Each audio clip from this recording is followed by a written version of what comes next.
இருந்தாலும் மரியாதை இல்லாம இருப்பதுனா இது என்ன தெரியுமா? நானே புறப்பட நானே போய் பார்க்கிறேன்.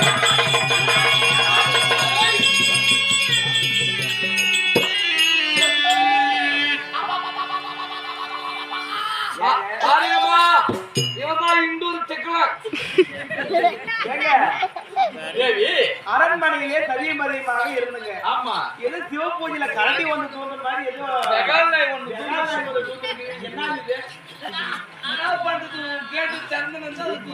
என்ன முடிவுனாக இருந்தாலும் தெய்வருக்கெல்லாம் அதிபதி நீங்க. ஆமா, உங்களை பணிந்து மனசை பெற்று போக வேண்டும்.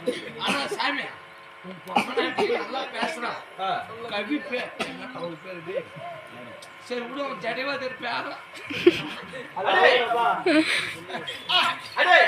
யாரு நீ? என்ன வேணும்? ஆமா ஆமா